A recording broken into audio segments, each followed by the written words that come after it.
Thank you, Speaker. My question is for the Acting Premier. Speaker, back in 2014, the Windsor-Essex County Chamber of Commerce identified strong potential for growth in the agri-food sector and the greenhouse sector in my riding. Indeed, Mr. Speaker, my region boasts the highest concentration of year-round vegetable production anywhere in Canada. Yesterday, Mucci Farms in Kingsville announced that it was expanding its operations in Ohio. They cited the already high and rising costs of electricity in Ontario as their primary reason for leaving.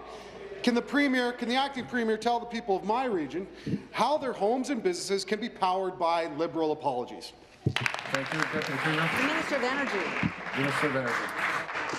Thank you, Mr. Speaker. I'm very pleased to rise and talk about the great things that we're doing to help small and medium-sized enterprises and the greenhouse growers of the province as well, Mr. Speaker. I had the opportunity to meet with them just last week, Mr. Speaker. They were here talking to all of us on the Hill, and they were very pleased, Mr. Speaker, to see all of the programs that we're bringing forward to actually help them and many other businesses right across the province. The ICI program, Mr. Speaker, will be a direct benefit to the Greenhouse Growers Association, but it'll also be a direct benefit to 1,000 other small and medium-sized enterprises right across the province, Mr. Speaker. They'll be able to use or reduce their electricity bills by 1/3 of their bill, Mr. Speaker. That's pretty exciting for many of these businesses. They'll also qualify for the 8% rebate for small businesses, same as the home businesses or homes, Mr. Speaker. And it's not just us saying this, Mr. Speaker. It's the Ontario Chamber of Commerce who also supports this program. Supplementary.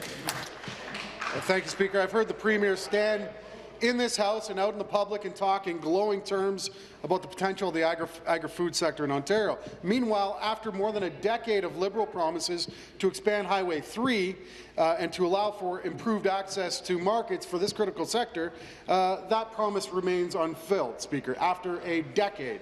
When will this Liberal government take its big red boot off the throats of rural Ontario and support affordability and prosperity for the people in rural Ontario? Minister. Minister of Agriculture. Minister of Agriculture, Food and Rural Affairs. Thanks very much, Mr. Speaker. And last week, I know the greenhouse growers of Ontario were in to see my colleague, the Minister of Energy, and my colleague certainly engaged with them in a very positive dialogue on how our changes to the ICI will be very, very helpful for the greenhouse sector of the province of Ontario. We do know it's growing.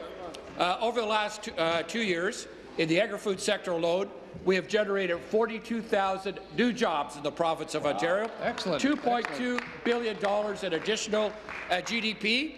And we've partnered to bring in the new Herbway Parkway in Windsor, Ontario, to make sure that Ontario products can get to the border to achieve those exports, because Ontario food is demanded around the world, Mr. Speaker.